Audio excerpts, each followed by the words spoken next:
Welcome to the Noble 2-3 podcast. All right.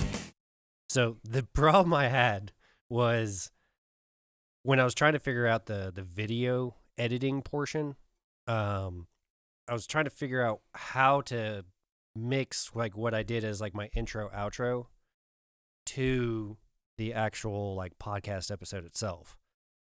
So I ended up taking it out of what I'm recording in now, what we're calling Reaper, into another video editing portion or software. And I had to change some settings, and I thought it was like a temporary change. So when I came back and plugged everything in and got ready for Miller's episode, the settings were jacked up. They were jacked up. So I clicked record here. I saw the bar move, which I'm like looking at now, but I can show you afterwards. It didn't record shit.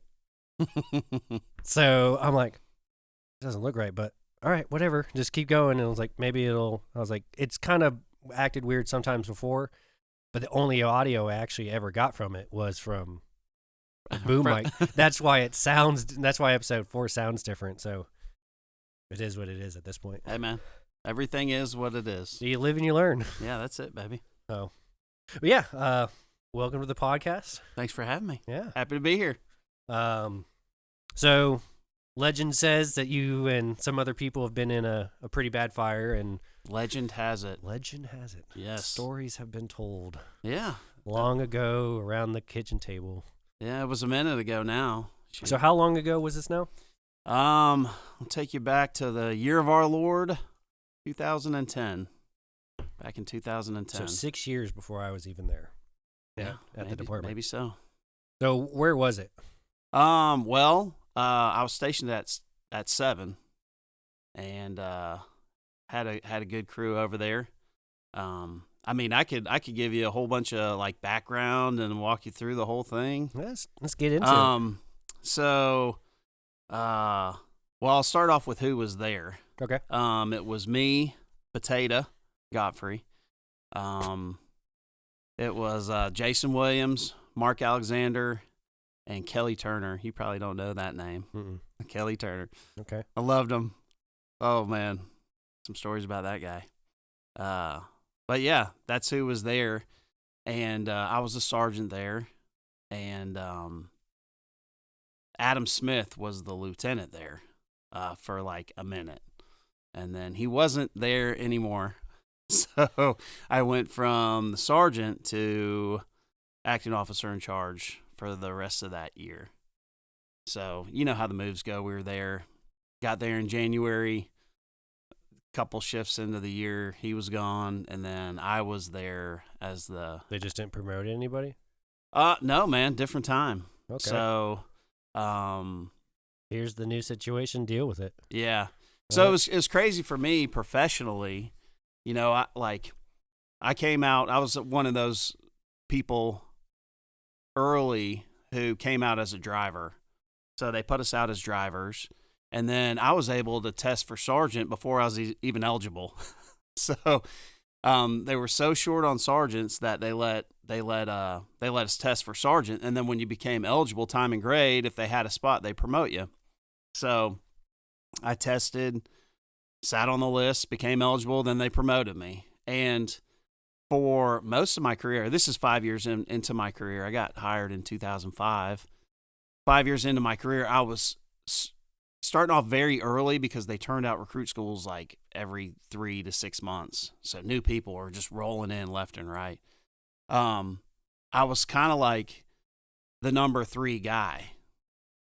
You know, a year list? in. No. On my crew. Oh, okay. Like, new guys would come in after me, but I was still, like, the number 3. You had the officer and then, like, the senior driver, or because we had sergeants there sometimes, leading stations, and then it was me.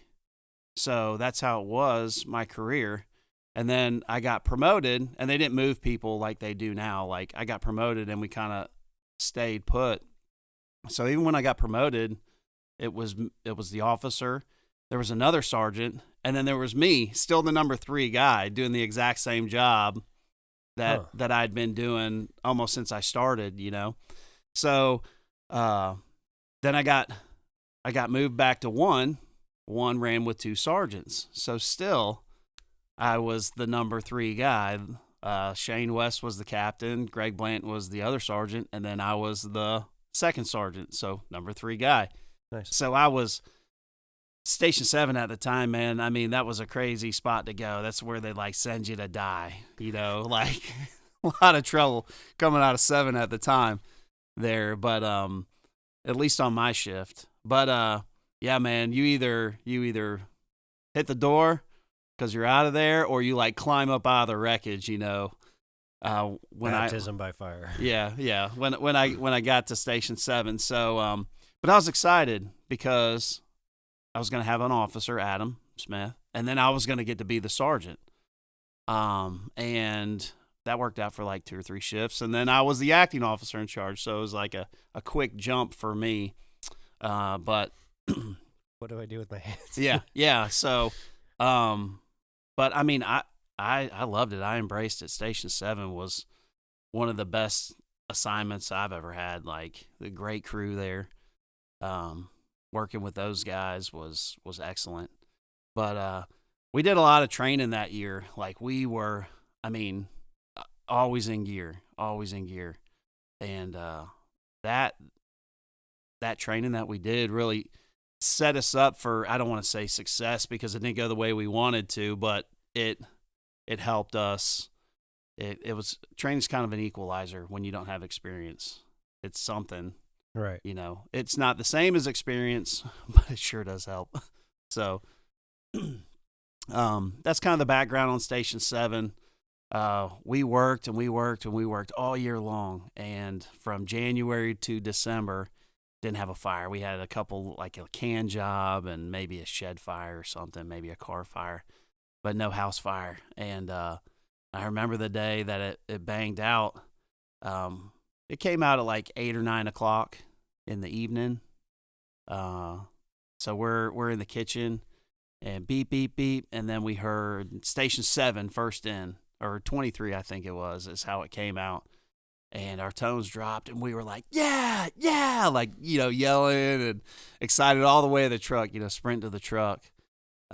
So many things, so many little tiny factors, but when you group them all together, it just spelled trouble for the whole incident. You hear the first 5 minutes of the incident will determine how it goes. I mean, that's true. And then mix in all these other factors and you end up with a mess. But, so it came out as a chimney fire and dude, we didn't care, like fire, let's go. So we were all pumped up. What's crazy, and 23's territory, it was right on the edge. Like if you went another 100 yards down the road, you'd be closer to 23. If it was closer to us just by a quarter, not even a quarter of a mile, like a tenth of a mile. So this is somewhere off of Arnold Mill. Yep. Arnold Mill, Junaluska, the neighborhood. Okay. Over there. So it was a bad spot. And then outside of that, who else is coming? You got 14, 24 responded. I'm not sure if 10 showed up. I might have been gone by then, but 32 at all? No, 32. No. Okay. So I believe the initial was 23, 7, 14, 24 are the initial response units, but it was like just over 4 miles away for us, and it took us 8 minutes to get there. And like I said, we heard it, our ears perked up. That was the beep, beep, beep days, So our ears perked up, and we were in the truck by the time she was done talking. So we weren't slow getting out the door. We got there with some haste, but it still took us 8 minutes to get there. And then so we get there, and right off the bat, there's a long gravel driveway. You can't see; it's dark. And it was a decision. I was riding seat. Kelly Turner was driving, and Jason Williams and Mark Alexander were on the squad. So the first decision was, well, do we take the driveway? I mean, you could see the glow, you could see it burning, and it was a long driveway too, kind of tucked up and around. So I almost dropped the portable hydrant. I'm glad I didn't at the front of the driveway, but we went for it. We got up there, it opened up, luckily. So it was nice. Told engine 23 to catch the hydrant coming in, which if you picture, I don't know, 2 or 3 houses on a small road leading into a cul-de-sac, hydrant was on the road coming in to that road. So laying the line shut down, and it took every bit of 1,000 feet. I mean, they barely made it. They might have had to pull a stick of 1 inch off to reach our engine. So I do a walk around. I see a little bit of fire coming out on the Delta side. This was a big house, like 3,800 square feet. And that's what it was like on tax records and stuff.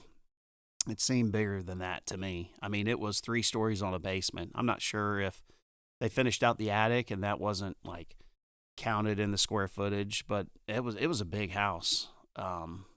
So I do the walk around, fire on Delta, where you see where it broke out of the chimney and starting to burn. And we pull a skid load to the front door, and Jason and Mark are going in, getting ready to go in.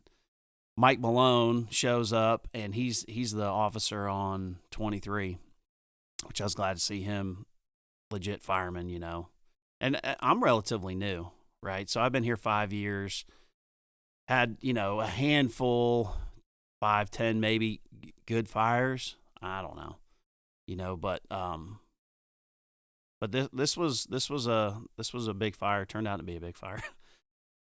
So Mike Malone, I do my walk around. They're pulling a line to the front door. I hand it off to Malone, tell him what we got. I said, I'm going in with them. So Jason and Mark go in. They put the fire out, first floor fireplace, and it kind of went around to a den. A little bit of smoke in there, perfect visibility. I mean, hardly anything, So they put the fire out in the fireplace, and they're coming around. We're going up to the second floor now. So at this time, we don't know that it we don't know that there's a third floor yet. So going back, and thinking about how tactics have changed. Before I went in, I remember the homeowner saying, "Are you gonna put water on it?" And when I was in recruit school, it's like attack from the unburned side. You'll push fire through the house and this and that. And I remember telling them, "Yes, sir. We gotta get it from the inside. We gotta attack from the inside." So that's what we were doing. We could have sprayed some water from the exterior, but we didn't. So we're going up the second floor. We get to the second floor, and conditions are good. I mean, there's no heat. There's hardly any smoke. There's a light haze on the second floor. Mm-hmm. And when I say a light haze, like bar smoke, like a smoky bar or something, you could see perfectly, no heat. So the stairs right in the front door, you go up the stairs, and then it wraps around, and then the next set of stairs go up over the first set of stairs, like you would expect. So we walk down the hall to do like a U-turn, coming up the stairs, walk down the hall. I'm last in line, humping hose up. So I pull some slack up to the second floor, and I walk down the hall to Jason, who is pulling slack for Mark. Mark's gone up to the third floor. So he's got the nozzle? Mark's got the nozzle. Okay. And Jason's pulling hose for him. So I walked down the hall. I remember seeing pictures on the wall. That's how clear it was. Just walk down the hall and then up to the third floor. And I've got a hook. I've got the tick. Jason says, you go up. You've got the tick. So I go up, and it is blacked out up there. So there's fire up there. And this is just like minutes, I mean, you imagine moving hose through here with perfect visibility, able to stand. I mean, it hardly takes any time at all. So I go up, Mark's up there. First thing I do is, hook the ceiling, punch a hole. Of course, there's a light right at the top of the stairs. I put my hook right into the light, get tangled up in that, pull it down, and I hear it arcing like zzz, zzz. I'm like, all right, forget that, So I kneel down, and like I said, it's hot up there, and I look towards Delta, and I'm like, fire's down there, to Mark. Let's go. And he's like, I don't know where down there is. I can't see. You take the nozzle. So I take the nozzle. I'm down on my knees now. I take the nozzle, and you could see fire on the tick, and I just open it up, and start spraying to advance down the hallway. Well, like immediately, right after that, I hear a shuffle behind me, and then I hear call a mayday, call a mayday. And when I turn around, it is just like instant heat and fire right in my face, like instantly coming from up the stairs. And Coming from up the stairs. Okay. Behind us. Okay. And I just walked down this hall, I walked down this hall, perfect visibility, no heat, and I hear, call a mayday, call a mayday. And at that moment, I just reacted. So, quick question. Who is saying call a mayday? Well, Jason. So why didn't he call it? Well, what he Did was... you guys not have at the time, like... No, everybody had a radio. Oh, okay. Everybody had a radio. So he didn't say call a mayday. That's what I remember. That's what I heard. He said, we got to go or call a mayday. Or call. Yeah. Okay.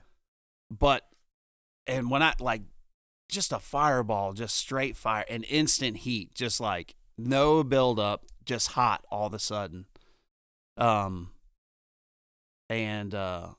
Like I said, I just reacted. I turned to my right down the stairs, open up the bell, and just go flying down the stairs, like on my back, spraying. I get down to the bottom of the stairs, and I feel Mark and Jason with me behind me, and I turn to the left, and I shut the hose off and slam it down all at once, like one motion, like shut the bell off all in one motion, and take off down the hall that we came in. And I don't remember seeing anything last time when the fire came up the stairs.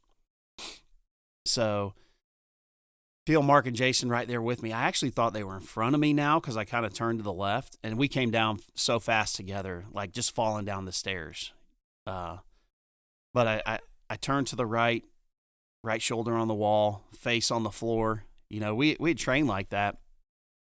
Face on the floor as we run out of air, and then call your mayday, and then get out. That's how we finished every workout. And my face was on the floor, elbows, hands on the floor, keep my face down. And then I make it to the stairs, and when falling down the stairs wasn't fast enough, like on my belly, just pulling stairs, just like two. And then I slid across the foyer into the door. Then the door's propped open. Or so you down on ground level now? Ground level. So you went from the attic to the second floor to the ground floor. Yeah. Okay. So heat all over the second floor. Like after the fire came up the stairs, like I never saw anything else. And I think that's because I had my eyes closed. And what we did that was good in training, I also did that was bad in real life. I kept my face on the floor, but when we're blacked out and we're training and we're doing disoriented firefighter and stuff, and you can't see anyway, what do? You close your eyes. So right. I think I had my eyes closed. Okay. That's the only thing I could picture why I don't remember seeing anything. So I think my eyes were closed. Face was on the floor. That was nice. But because it was so hot. But yeah, I think my eyes were closed. So I slid down the second floor stairs across the foyer and into the door. And the door was open towards me, so it was like a wall on my right. And just to give you an idea, like when it's like I wasn't thinking clearly. Like I come up and there's that little side window there right next to the door. And I know what it is, but like I was so hot and just wanted to get out so bad that I tried to break that window. I'm like, bam, like hit it with my elbow. Like I was going to break it. It didn't break. Like I was going to break it, but then even if I broke it, what was I going to do? You know, I can't get out that window if that was like my only egress. But it didn't break, and then I kind of put my hand on the door, felt it move, and I'm like, yeah, I know. All right. And then we all got out at the same time. So who else is on scene at this point? Malone was there. From 23. Yeah. Okay. And anybody else show up? Yeah, so truck it was ladder 24 at the time. Truck 24 was there. Good fireman on that truck too. Really good fireman. Malone's a good fireman. 14 was there. But like I said, when 23 laid the line, it shut down that whole road. So you had about maybe more than 1,000 feet ish to people are humping in. Yeah, uphill, carrying equipment. Truck 24 is carrying their Stokes basket and their saws and their poles and their gear, you know, probably the rip pack, all the way up the hill, up the driveway. 14's coming in, you know. So it's a haul up there to start with. And then, but a lot of stuff happened throughout the incident. Like when Jason came around the corner, he said, we need a hose on the Delta side. So I get on the radio. We need a hose on the Delta side exterior. Boop. Like in my mind, that's done.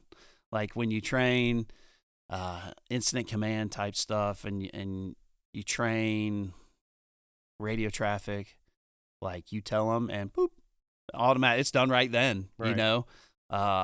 But they didn't hear it. Blue Card talks a lot about closed loop traffic. Like nobody closed the loop. I didn't confirm. I just assume, hey, it's done. They heard it. It's done. Right.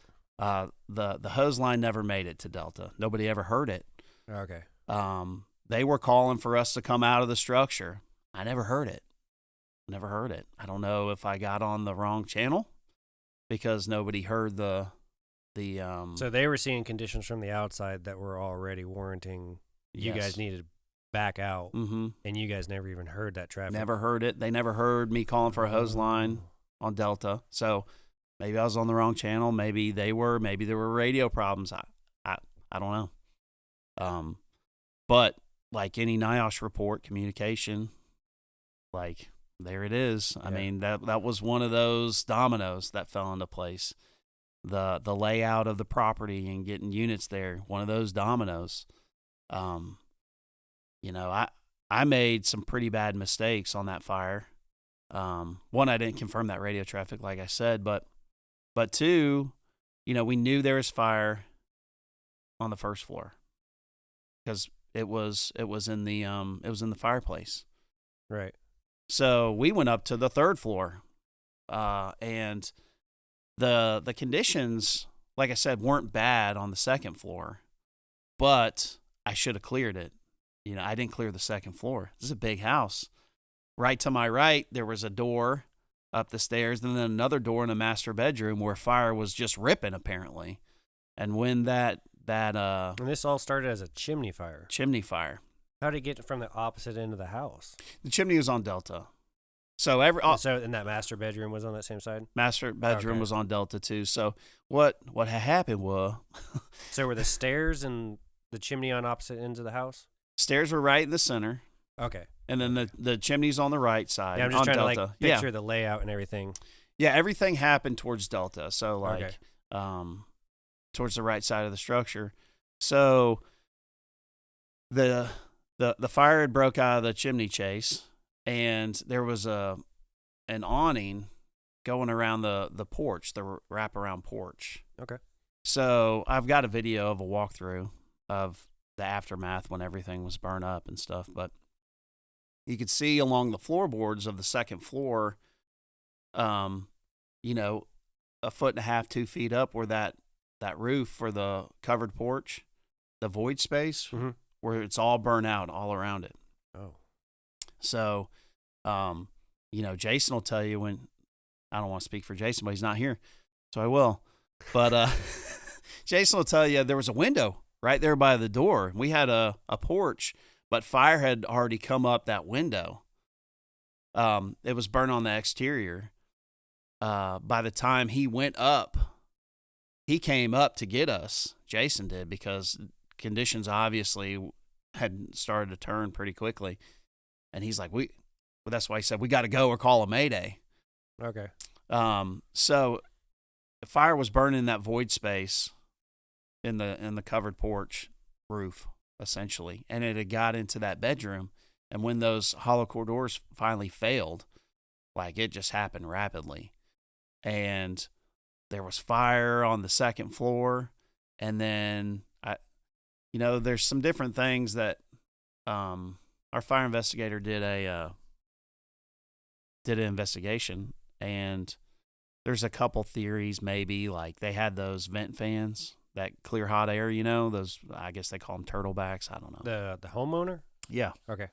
In the attic. So maybe it got hot enough in the attic. It turned that on, burned through into the attic space. And then we were basically in the chimney, in the flow path of air coming in first floor and wanting to go out through those stairs. So there were reports of fire just spitting out that fan? I don't know. It could have just burnt through the roof. Okay. I don't know if there were ever any reports. I mean, there were pictures later of the fire, like on scene later, that where everything seemed like was on fire.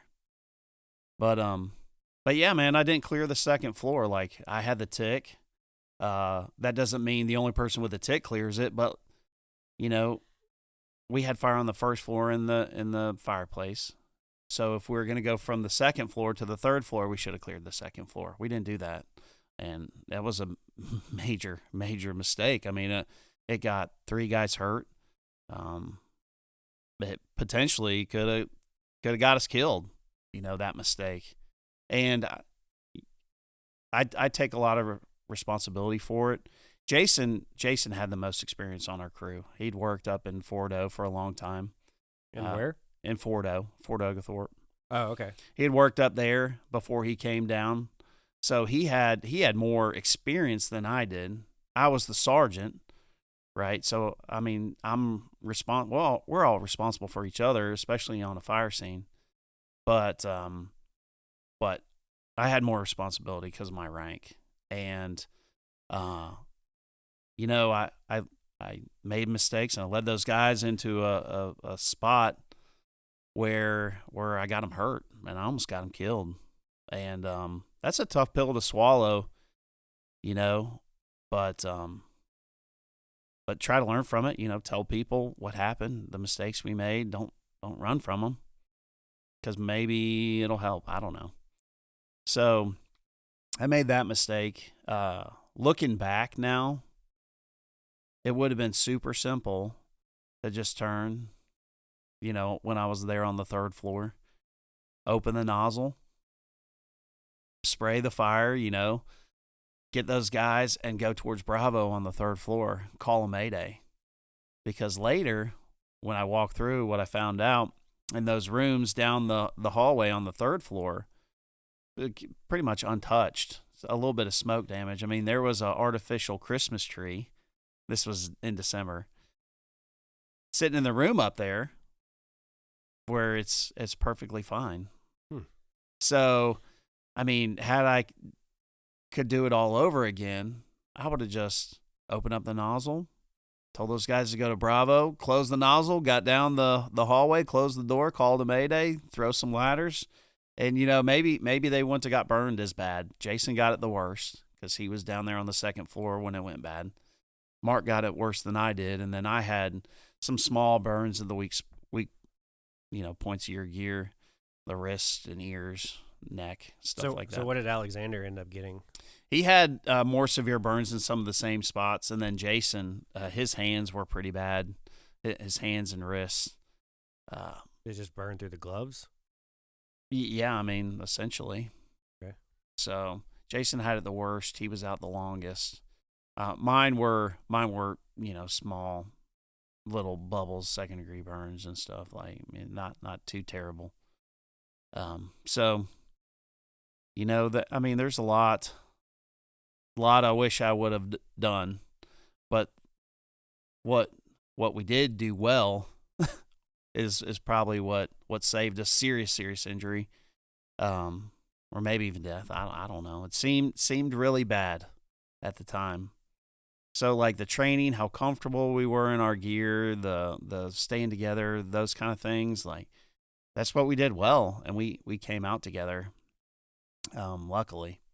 But someone who might not be as comfortable in their gear, I mean, who knows? Maybe they would have ripped it off, or I don't know why people do some of the things that they do. But again, I don't want to speak for Jason, but we've talked at length about this. Obviously, Jason said his gear got so hot that his instinct was to take it off, and I just can't wrap my mind around that. Of course, a logical person can't wrap their mind around some idiot trying to break a tiny little window next to a front door either. So when you're in a crisis, and things are going south and out of control, you fall back on your training. Jason, his instinct was to take his gear off. He didn't. He had to focus on keeping it on, and then he went up and got us. When I hit the ground, we crawled out the way that we came in. Of course, I wish my training would have been a little bit better, and we called the Mayday. but Mike Malone, while all this was going on, Mike Malone is incident command, and he sees things going south. Now there's fire on the first floor, burning.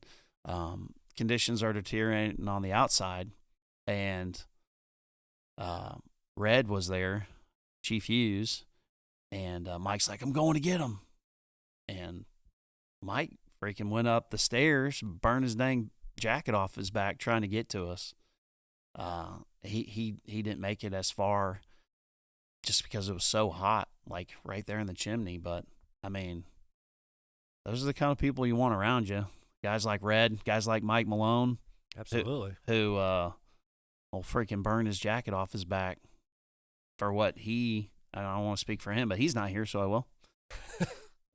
But I believe he thought he was going up for a bunch of bodies, like things had turned bad that quickly. And he so still... at the point of you guys are like barreling down the stairs to get out, like how long were you guys on scene? I mean, when I say it went so quick, like it really did. I mean, I don't know how long. I did a walk around.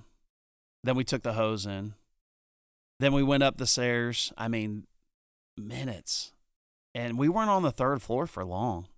I mean, like I said, I just walked down the hall, hooked the ceiling, got down, positioned, scanned with the tick. There's the fire.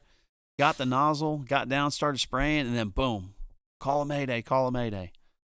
I mean, it's crazy how quickly it can change. It went so quick. And Ozzy said, yeah, there was fire burning in the bedroom right next to the stairs, the master bedroom on Delta. And I was like, nah, man, that's impossible.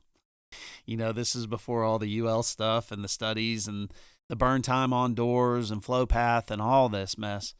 And I was like, no, man, you're wrong. And now I think he's right. That hollow core door held up just long enough, and it was burning. How long in do there. they hold up on average? I think 8 minutes. 8 minutes is the burn time. Maybe 6 minutes. I'm not sure.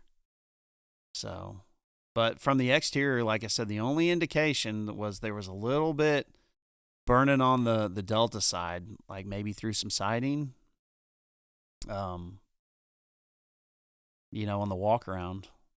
And I wasn't going slow by any means. Like I was ready to get in there and go to work. Like I said, we were waiting for this fire. So, it was just a chimney fire, and it turned out to be much more than that.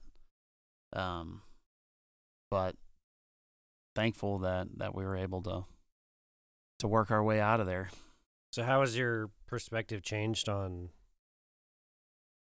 anything or like just firefighting in general since then? It's like what lessons have you learned that you just constantly like Well, I mean, don't underestimate anything. Um, what we do is serious. It's not a joke. It's challenging. It's dangerous, and uh, we need to take it serious. So maybe my situational awareness is a little better. I'd like to think it is. Anticipating things going wrong, trying to um, read fire behavior better. Uh, obviously, I think the preparation that we do is incredibly important. Um, so you believe that was a huge factor in your guys' survivability? absolutely.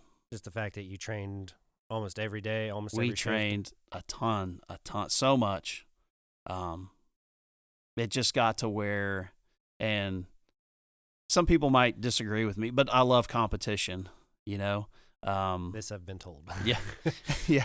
I'm very competitive, but competition really drives excellence. And on that Absolutely. crew, we just like nobody wanted to be outdone by the other, and it just took our level and our of fitness and ability.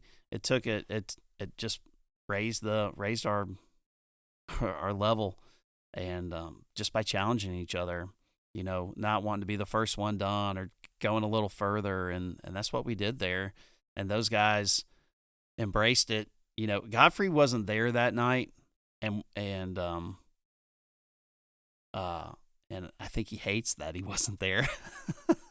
I think it bugs him that he wasn't there. He's on vacation. But he wasn't there that night, but he had such an impact because he was a young guy, just eager to do everything. I mean, essentially, I was that guy who thought, yeah, I could do it. I could do it. Yeah, I could do it. Doesn't matter what it is, I don't need to. I've done it once. I could do that. And Godfrey really, just by his eagerness to learn and wanting to do great, he showed me that that's not true. And man, Godfrey, he really turned my career around, I think, just by pushing me and come on, man, let's go do this training. And what I thought I was capable of, it wasn't even close, and it was hard, and I didn't like it being hard. So everything we did was hard and harder and harder and more ridiculous. And people will poo-poo a lot of training, and that's okay, I guess. Maybe not really, but they'll poo-poo train like, I'll never climb through a tube. Well, no, you're not, and that's okay. But being uncomfortable in your gear is what you need to realize, because you might not always be super in a comfortable position. You might be in a claustrophobic position. Yeah, I mean, it may just be hot and you want to rip your gear off. Having your face piece sucked to your face is a terrible feeling when you're gasping for air, and having the discipline to kind of work through it and get the air that you need. Just one more breath. So there's a benefit to all that stuff. And like hot bottle swaps is another thing I hear. Hot bottle swaps. That's old school. You don't need that. You're never going to do that. No, you're not. But what you do learn from a hot bottle swap is the anatomy of your air pack. You know where everything is, you know how it works, and you're under duress. So, again, you can just pop your face piece and you're fine. But what if you can't? Well, yeah, I'm not going to do a hot bottle swap somewhere in a IDLH environment. I'm just not. We've got too much technology, too much equipment, but I'm comfortable with my air pack. Like, I know how it works. I can take it off and put it on and move around and feel comfortable doing mazes and ridiculous stuff. I mean, we got to where we were just like pulling dummies through mazes and stuff, and I loved it. Not because I'm going to pull a dummy through a maze, or it's not likely I'll ever pull anybody through any kind of situation like that. But man, it was challenging and it's fun, and it really presses you. So I've been trying to get down to that training center with our crew, and I always want to do the maze, and then we end up doing something else. And I'm like, yeah, throw the dummy in there I want to do that. Pull it out, like everybody get in there and like just be used to getting uncomfortable. Yeah. I think that led to a lot of it helped us get out. Like I said, there's no equalizer for experience. And the older I get, the more I see that. But you got to fill the gap with something. And training is it. I mean, training is how you do it. Hands-on training, not clicking. Well, I mean, FR1, I mean, a video on hand tools on FR1 will take you a long way. But, yeah, so, I mean, the things that I did bad were really, really bad. And, you got to own it. But the things we did great, man, saved us some real heartache. So what led you to create a class off of it, or a presentation? Well, honestly, like, we tried to get the word out. Again, I was a sergeant there. I felt like people need to know how bad I screwed up, because, man, I mean, half the department was less senior than I was. We had, sergeants with less time than me and less experience than me, even, because I'd always been at busy stations. They're out there on these trucks making these same decisions I was, and if we could just get the word out of these mistakes we made, then maybe, and the success we had from the training that we did, then maybe it would help someone, down the line. So that's what kind of started it, and then I guess word got over to Cobb, and Sean Gray was doing his attack from the Burnside class at FDIC, and he asked us to come over and tell our story, and we went over there and we told him, what happened, and nothing was really, even response times and all that weren't put together. And then they were eager to learn from it, so that kind of, then the class evolved more. Jason and I mostly did most of it. And then, we'd tell whoever'd listen. We taught at MAFC. I submitted to FDIC. We taught it 1 year up at FDIC. And honored to do that, How big was the group? The room was big, but I don't know. There might have been, I don't know if there was 100 people in there, or 50, or 200. I have no idea. So that's pretty cool that you did that, though. Yeah, I mean, it was an experience for sure, like I said. And then we were getting our officers forum together at the time. So the first officers forum, we had over 100 people there at the first officers forum. And they asked us to do our class, talk about our fire. And, of course, happy to do it, So I was Jason and Mark and myself. We were there in front of 100 of our peers. And we know because we filled up those roster sheets, 2 front and back and then some. So 100 people from our department, that was like at least a third-ish of our department at the time. And then we broke down, we told what happened. And we get up there and I'm trying to own these mistakes, right? This is something that always really bugged me.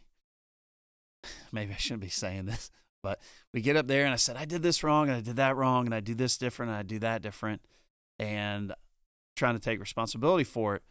And then at the end, a chief, I'm not going to say who it was, but a chief gets up there and he's like, these guys did nothing wrong.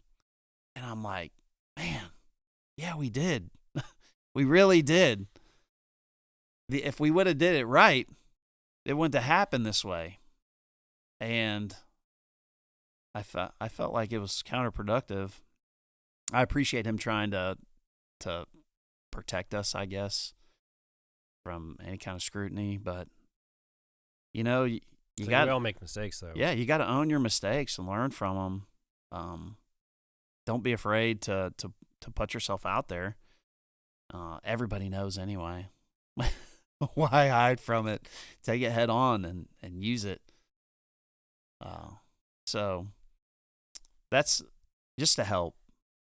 Maybe it could help. Maybe it could save somebody else some heartache one day. And that was, I believe it was Jason and Mark's motivation as well. So that's why the class got put together. That's cool, though. Yeah, man. Yeah. Cool. So like leadership wise, like you felt like that really forced you to evolve and become a better leader after that, and just kind of being like in a like you said, a newly promoted sergeant, and then being just kind of acting as a lieutenant for your crew, and then you had to go from there and just kind of step up. Yeah, I mean, there's formal leadership, indirect leadership. We all know that. Like I said, Godfrey has probably made a bigger impact on my career than anybody, just by showing me, and his love for the fire service, man, is unparalleled. Like, he loves it. It's contagious. But what I got from him as a subordinate, I'm thankful for that. But I was promoted in 2008, fall of 2008. So I guess I was a sergeant for a couple of years at that point. Just not a ton of experience. But the leadership that I've really gained is from officers and other like people in the fire service. I've been really fortunate to work under Shane West. I worked Gerald Richmond. He's gone now. But man, just two great officers that I had opportunity to work for. And those guys, like, servant leadership is service. That's their thing. That's their style. And I got that from them, and I was fortunate enough, like, Is that where you got the leaders eat last? I don't know. I mean, I don't know where I got that. Maybe it's Because that's from a very book. military thing. I think it's from a book or military thing. I was very surprised. Like, it's like, you don't have military service, do you? No, Yeah. no. I wish I did. They'd have never took me though. Yeah, it kind of threw me off guard one day. I was like, man, I haven't seen that since the Army days. Yeah, I don't know. I don't know where I picked that up. And you do that every shift? Yeah, I guess. I mean, you know how it is, man. It's terrible when you're trying to eat and you get a call and you're so if you can sneak in a few more bites by going first, I guess go for it. But I also get the lion's share too. I mean, there's a dual motivation there. Don't tell anybody. I could get a larger portion. There you go. But yeah, I mean, like Mo Baxter, going through Axioms and listening to him, and going to Flames and listening to him, and guys like Casto, and going through Smoke Diver and listening to those guys there, like, it's servant leadership. Like, their job is to serve and serve the community, serve the people that you work with. And when I worked with Gerald and I worked with Shane, like, it wasn't my job to serve them. And looking back, I really notice it now. It was their job to serve me. And they did that. Like, they poured into me, they gave me opportunities, they taught me, they really spent a lot of time dumping energy into me. And it wasn't about like what I could do for them. Like I said, it was about what they could do for me. And man, like, they did it,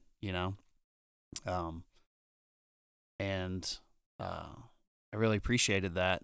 It helped my career grow. So that's how I look at leadership. It's just service, serving others, is really is really what I try to do. I'm not perfect at it for sure, but yeah, man. I mean, like, if I work with you and I give you everything you need to succeed, that I could give, you'll be a better service to the community, and that's what we want, right? When it comes to Yeah, absolutely. So, you know, speaking about the fire service, I guess my opinion on it. Obviously, we're there to serve the community. You know, we think about the hard stuff. We think about, oh man, fighting fire and dirty, hard, hot, sweaty, filthy jobs that we do. We embrace. It's like, yeah, we love to do that terrible stuff. It's miserable and we love it. And I found that that's the easy part, right? And in our head, that's the hard part because it's hard. But really, man, the hard part is really going out into the community and having a good attitude and being polite and nice to the person who's called you out for the 10th time because they've fallen on the floor again. That's the hard one. Right. That's the hard the regulars one.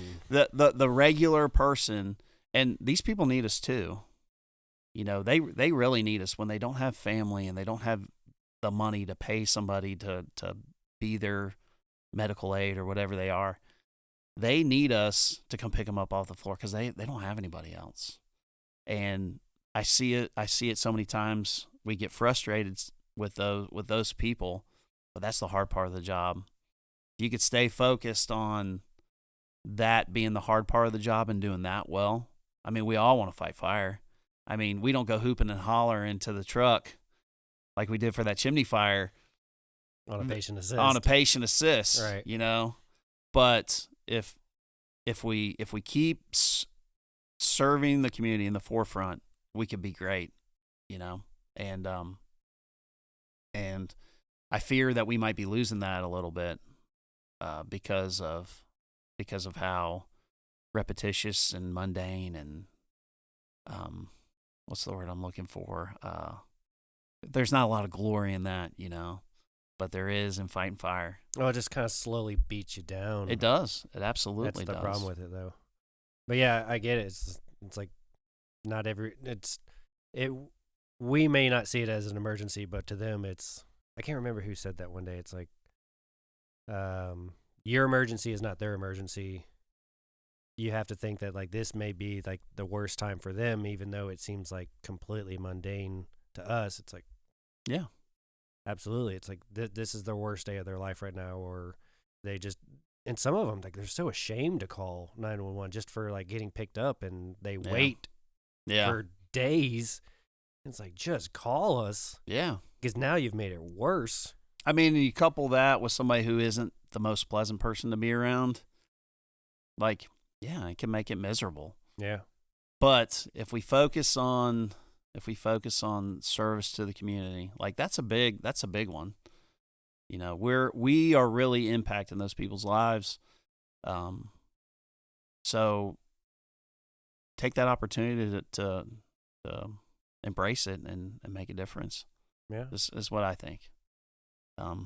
You know, like our mission statement, I know it's kind of changed now. We've moved more towards values, but the mission statement, life and property, and in there it says promote public safety. And like that, life and property, that one's easy to attack.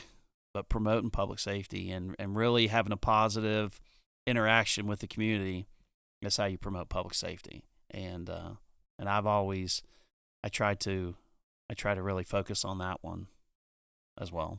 Like I said, the other two are easy. Very true. So cool. Yeah, man. Have you had a do you have like a go-to exercise or training kind of evolution that's just kind of like that's like the one in your wheelhouse you like to always pull out? No, man, I like to set up stations and whatnot. Different things. Yeah, just, you know, sluggo and tire flip and tire drag. I got these terrible legs, so. Well, I didn't know like a gear workout to like practice like skills or something like that. Is there something that you always like to to do because you either suck at it or like you do it because like you enjoy it or. Well, one thing that I always did was I always tried to end the workout with a mayday, calling a mayday, because that's muscle memory. Even if you're not like breathing air. Yeah, try to end with a mayday. Okay. Get down, and then I don't do it as much now, but man, when we were at 7, I call a mayday, and then there's the door, like 100 feet away or 50 feet away or 10 feet away, doesn't matter. Call the mayday and filter breathe and head on the floor and scoot towards the exit, so that's how we always ended them there. I don't always do that, things change, I guess, but I do I do love the equipment carry. We've just done some stupid, silly things, but we'll do the equipment carry, and everybody on the crew picks a piece of equipment, and then we walk around the station. 23 is a nice big loop. Right. We do it there. So, of course, I love ground ladders. I don't know if you know that. I don't. So, you do one-man ladder throws with the extension ladder, raise it up, and you got to stay together as a crew. So you might have one dragging the tire, one flipping the tire, one carrying dumbbells, one carrying a ladder. Ooh. And you do that as a crew, and every lap, you decide collectively what do you want to drop. So you drop, you drop the dumbbells or something, and then you do another lap. So you have 2 people or a person on break. And then you drop another item.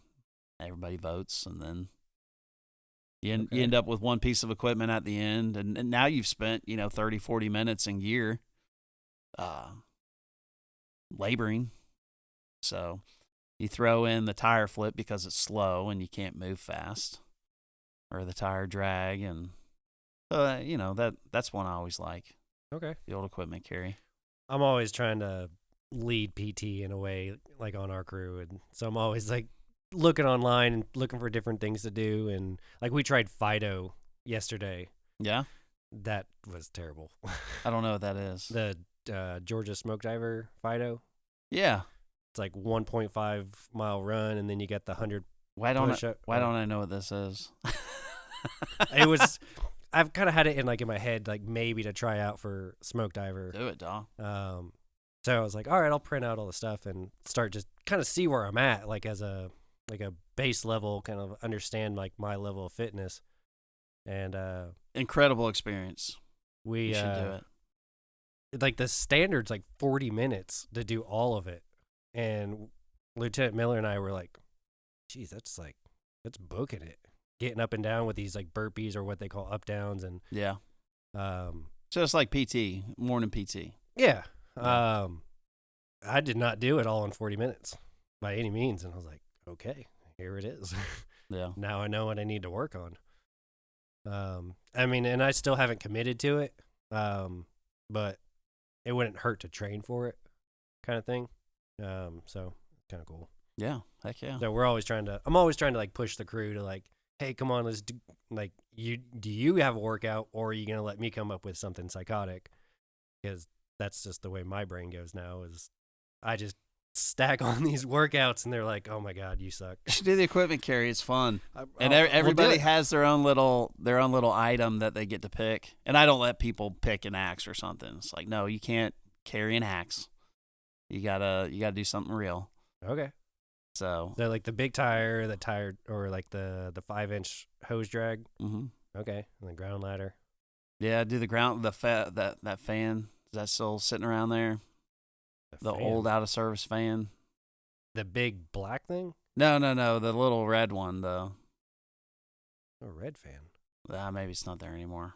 Okay. The crappy little fan. I don't think it's there. I don't know. No, not the fan that you roll. Not that one. I'll guilt them into doing it. Yeah, or I'll try. It's fun. Cool. So I guess like last thing, like I've been trying to get people to say like a word of advice. If you can, either it could be like specific to firefighting or just life in general. Oh, a word of advice. Coming from me. Can you imagine that? Hey. Everybody's got something to give the world. I think. Man, Your perspectives are unique. You've done things in a different way than other people, so it's like your advice is valuable. well, my kids, I always tell them, when you come in contact with people, you're going to have some sort of effect on them. It'll be positive or it'll be negative. There's really no in between. You're either going to make their day better or make it worse, I guess. If you buy into that theory, but so the people you come in contact with, make their day better. Have a positive effect on people. Make it a great day. So, I guess that would be the advice I can give. I like it. Yeah, man. I mean, that's cool. So that's what I try to do. All right. Well, thank you for coming on. And yeah, thanks for having me, dude. I enjoyed it. Yeah, I enjoyed it too. All right. Bye, everybody. See ya. Thank you for listening to this episode. I really hope you enjoyed it. Please follow us on your favorite podcast app, hit that bell for notifications on new episodes, and please share with a friend. Thank you for all the support so far. I really appreciate it. Have a great day.